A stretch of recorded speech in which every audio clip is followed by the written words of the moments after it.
44. The Radio Wammo Breakfast. Kiwi.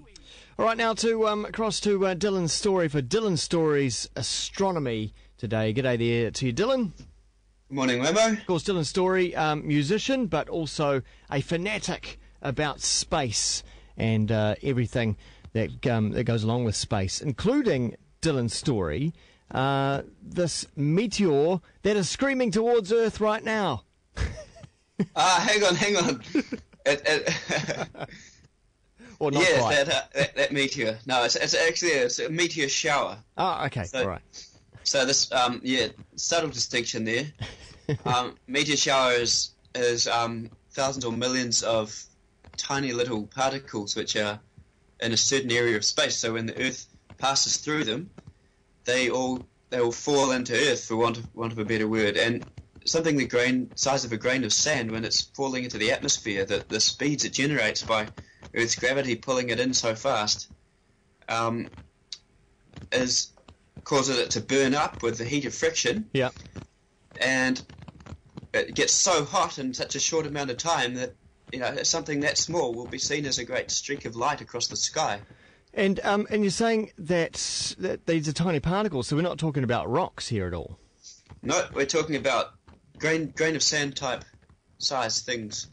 Sometimes bigger, sometimes you get something maybe the size of your fist that'll make an extremely bright streak across the sky.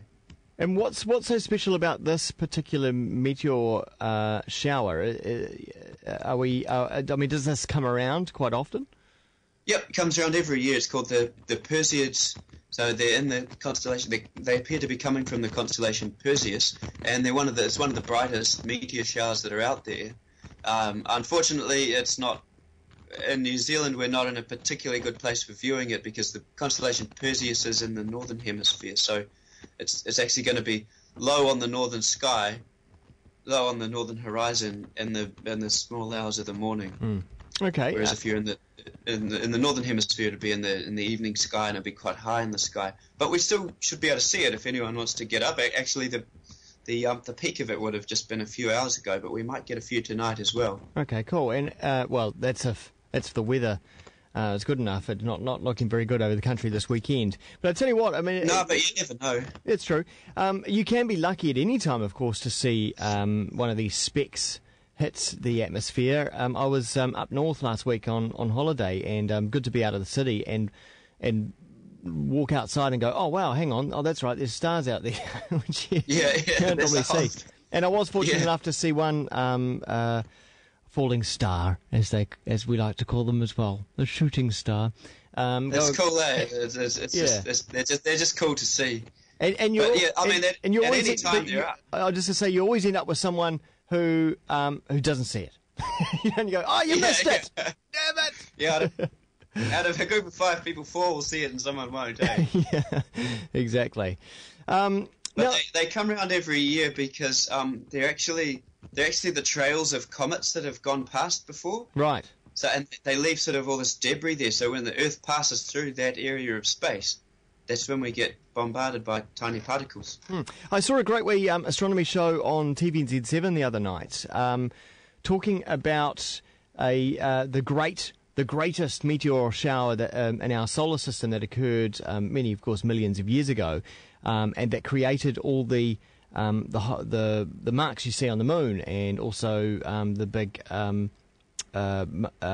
crater out in the Arizona desert as well. It was caused apparently by one of the planets hitting the outer edge of our solar system and colliding with a big kind of meteor belt, and then firing them all off around our solar system. Yeah, I haven't seen that. Fascinating. Absolutely fascinating. I should get a TV. Maybe you should. The planetary conjunction or planetary alignment is still in effect at the moment, Dylan. Yeah, in fact, tonight is probably the best night to see it. So that's what the observatory have been getting a lot of calls about, and at the 8 o'clock show at the Stardome, they'll be covering a lot about what that's all about. But basically, you can see it. It's very easy.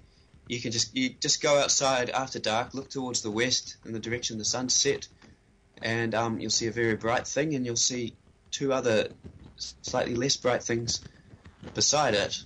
And so that the bright one is Venus, the other two are Mars and Saturn. You can tell by their red and yellow coloration. And tonight particularly is special because the crescent moon will be in line, so it'll be right by them. So you'll have the moon, Venus, Saturn, and Mars all there within about a fist size of space, a fist at arm's length. A planetary combo. Yes, a conjunction and alignment. And Mercury is visible too. It's just a little bit. It's a little bit down below them. Okay, cool. So there's a whole lot to see there, just in that, and as you say, in that fistful of the sky. Hey, finally, I just want to touch on a piece of news come out this week about the moon and about the very core of the moon. What can you tell us about this, Dylan? Well, there was thought that perhaps there could be water in the core of the moon, locked up in these little crystals, little glass-type crystals. That so they were thought when the moon formed, there might have been some water about, and it would have been locked up in the minerals. But the latest research says that that's not the case. The core of the moon is actually dry. But we do know, as of about, I think it was almost a year ago, that there is water in some places on the surface of the moon.